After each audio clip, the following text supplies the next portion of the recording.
Courtney Victoria, a Nikon D850 and a Tamron 100-400.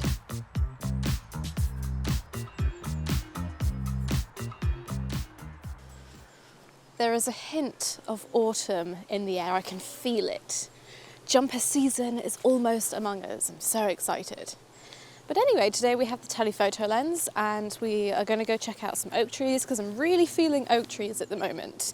And I'm going to go via my favourite pathway in the Forest of Dean.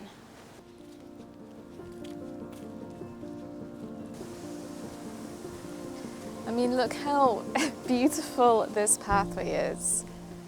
Lined with silver birch trees. It's incredible.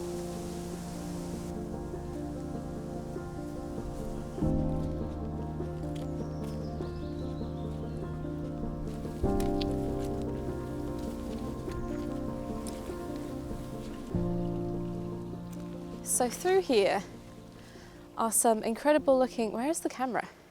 There you are. Some incredible looking oak trees, but it doesn't look to be as accessible as I hoped it would be. I swear, the ferns this year have doubled in number and in size. Let's see if there is an alternative way in. Oh, ooh.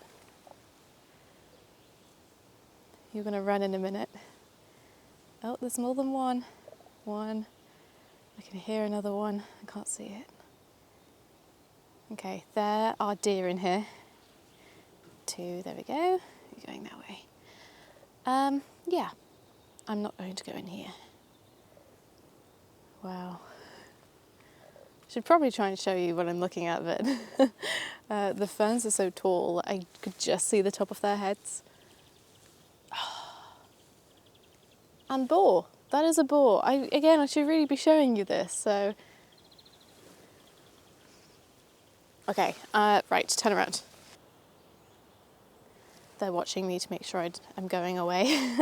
So my rule with this kind of thing is that when I spot wildlife, I just spotted 3 deer and 1 boar, and there's probably more in there. My rule is to walk away because it's their space, not mine. And I feel awful whenever I do startle wildlife and it feels as though it has to move because I'm there. So I'm going to walk away. And do you know what? The oak trees will be there another day, so it's absolutely fine. Seeing as this patch of forest was a little busy with resting wildlife, I made my way to a favourite mossy spot of mine instead. Now, I only brought my telephoto lens with me today, and I usually have a macro lens with me because I have this fear of missing out on macro subjects at the moment. So instead of a macro lens, I decided to pop this in today.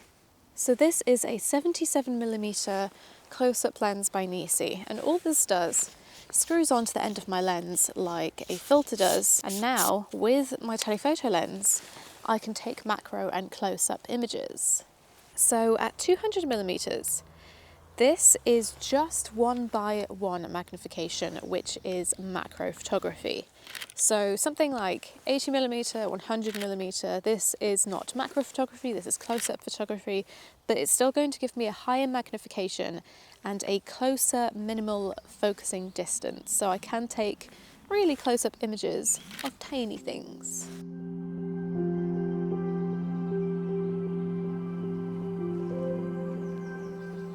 It is thicker than other macro filters I have seen before. And NiSi say this has a double optical corrective glass with a apochromatic design to reduce colour fringing, so I'm expecting decent image quality, and I'm going to use it exactly as I would my macro lens. There are a few fungi here, well, there's quite a few of them growing in the moss. Fantastic. Oh, look at this one. It's just growing on this stick.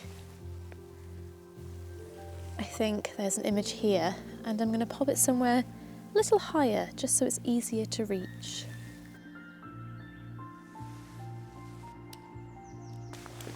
As someone who owns multiple dedicated macro lenses, I'm really curious to know if this is something that I would put in my camera bag on the days where I don't want to take a macro lens out with me.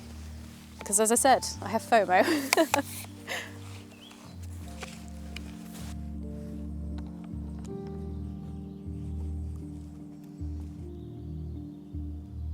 I'm tempted to tinker here a bit with some additional lighting. I think I need something, a reflector, an LED light, just to bounce some light onto the stem. But because this background here in the top right is already quite dark, I could exaggerate that, sort of subtly make this image a little more dramatic perhaps. I think we're going to experiment. So I started with a shot with natural lighting, just using a reflector to fill in the stem's shadows. For the second image, I'm going to get both my LED video lights out from Small Rig, and this cube light is fairly new. I love the size of it. I'm placing it slightly behind our fungus on the left for some backlighting, and the second light is going to go on the other side, but I do need help keeping it upright, as you can see on this sloping tree trunk. I'm going to focus bracket about 20 images. I may not use all of them, but natural lighting versus artificial lighting, let's see how they turn out, and let me know what your preference is in the comment section down below as well.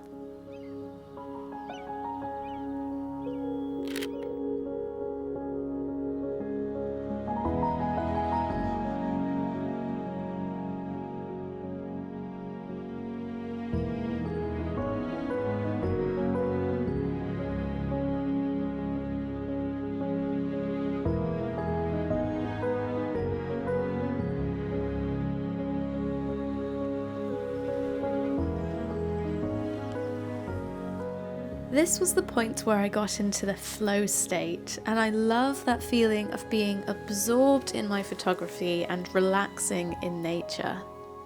This is a very awkward angle, but potentially a beautiful, beautiful shot. It's just very difficult to see the screen.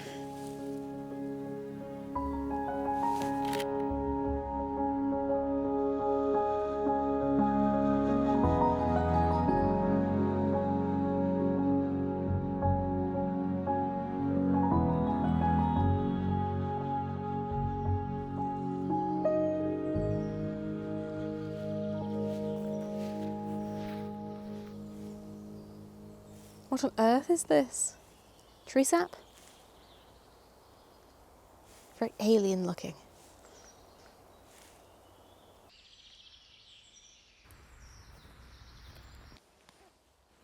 Oh, there's a spider in my hair. Oh, there's a spider in my hair.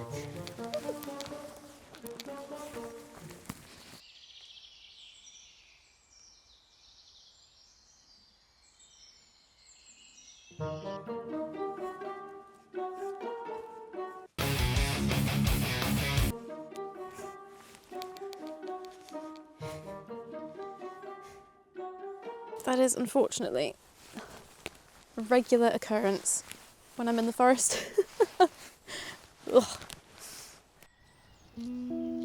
So there is a limitation that I'm noticing with using a macro filter, but it's workable, it's not a big deal. There is some interesting stuff happening over here by the looks of it. It's essentially like popping a magnifying glass onto the end of your lens, and the purpose of it is to reduce the minimum focusing distance of your lens. So you're either in focus or you are blurry. It is one or the other. Oh. I'll just hold it.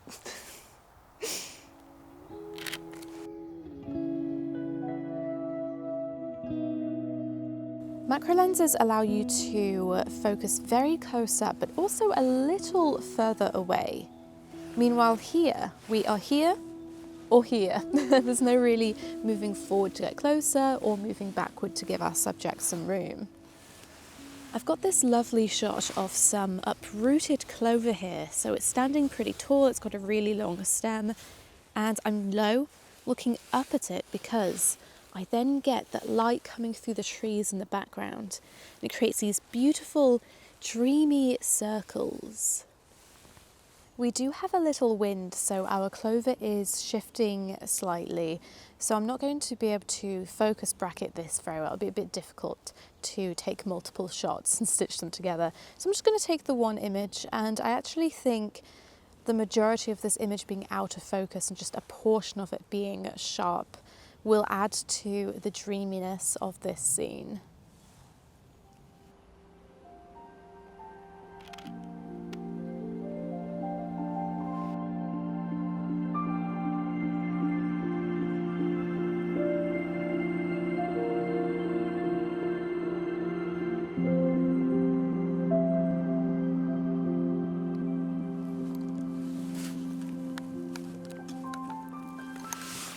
Now, that is an image that I don't think I could have predicted that I would have found or taken. I mean, just from here, it's blending into the moss so well you can barely see it. And this is the thing about, I guess, photography in general. You know, you have to have that curiosity and to take that time to see and to look for things, you know, get close. And when you do that, you come across all sorts of stories and opportunities. Something that I would like to photograph as a little macro project sometime is moss, because, oh, I'm standing among mushrooms. I don't want to stand on any. Oh, are these amethyst deceivers?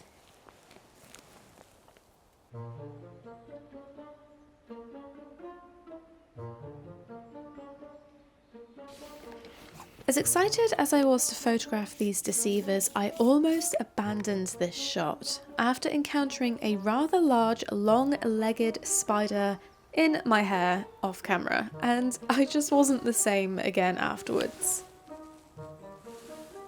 Nope, no. Do you know what? I'm not going to talk you through this one. There are far too many spiders down here. Some of them are quite big, and I'm itching, I'm crawling. They are all over my tripod.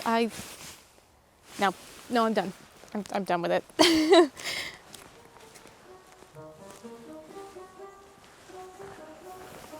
I am happy to report that I did manage to briefly brave the spiders to get this image. I did feel as though there was a better shot there, but I had definitely reached my creepy, crawly limit for the day.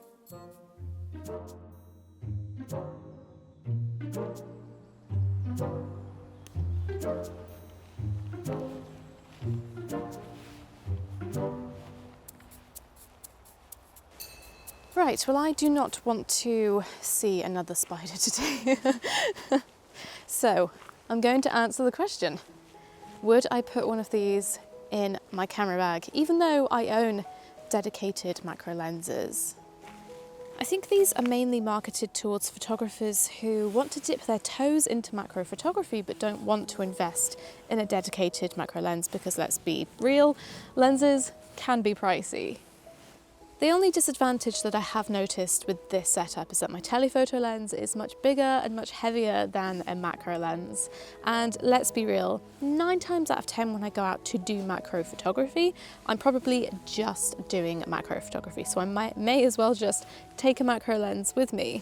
But on the rare occasion, such as today, where I have the intention of doing a different type of photography, popping one of these in my camera bag is definitely going to save a bit of weight and some space instead of putting a second lens in my bag. So yeah, I can see myself using one of these every so often. I've got it really dirty. Anyway, I would love to know, do you have macro filters? Would you use a macro filter? And when will you use a macro filter? Otherwise, I think I'm going to end today's video with what I think currently is going to be my favourite image, and once I've edited them, what is actually my favourite image. Thank you so much, and I'll see you next time.